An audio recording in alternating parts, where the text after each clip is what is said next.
Well, tonight, a 41 Action News investigation has already exposed a Kansas City real estate scheme. Now, investigator Ryan Kath tracks down the people who appear connected to these dirty deeds.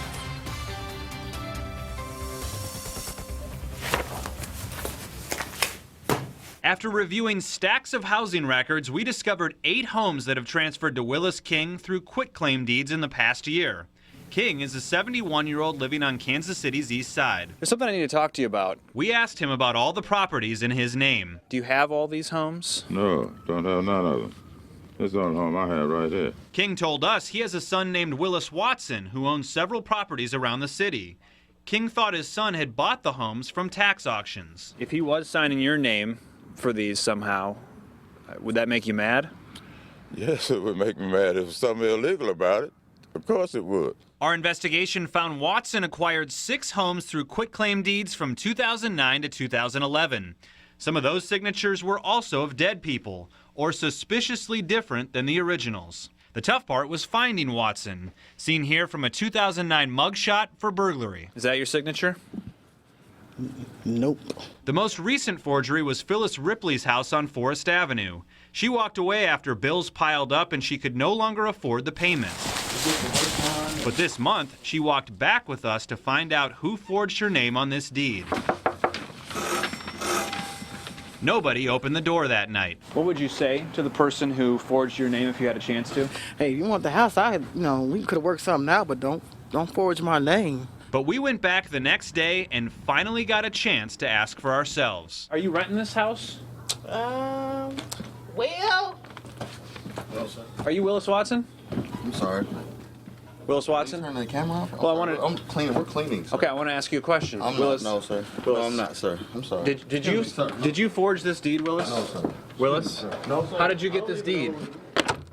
We waited for Watson to come back outside. I need to ask you these. These are important questions. Okay.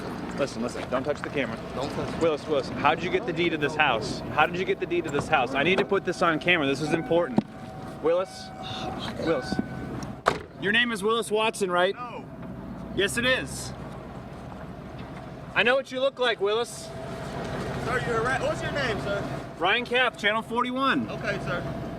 Did you sign this woman's name on this deed? Watson refused to answer any questions, but Bobby Broyles hopes he's getting closer to finding out who forged his mom's signature. I'm sure glad you contacted us and you found out about it, because otherwise we would have never known the real story. Tonight, he and others hope someone is held accountable for taking homes when no one else was looking. They need to go to jail. It's just not right. It's just not right.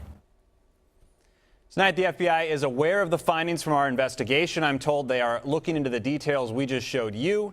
We will, of course, keep you updated on any developments. And Mark and Krista, if people want to go onto our web story at KSHB.com. We've actually put together a slideshow where you can compare the signatures from the original deeds and then the ones that showed up later on those quitclaim deeds we were talking about. It is a little concerning to think it might be that easy. It shouldn't be that easy. Now, the one thing that should prevent this from happening, all of these documents need to be notarized. And when we look at this document here, there's a stamp from a notary in Missouri. So are they in on this too then? Or? Well, that's what we were wondering. All the documents we looked at had the stamp and signature of a notary. And so our big question was, were the notaries in on it? Did they overlook it? Or were their signatures somehow forged too? We will have that part of our investigation coming up tomorrow night. Wow, Right. Really interesting. Look forward to the rest. Thanks, Ryan. Now, this tip came from a viewer. Our next investigation could, in fact, come from you as well. So if you have anything for our investigators to look into, email them at investigators@kshb.com or go to kshb.com/tips and choose investigators as your topic.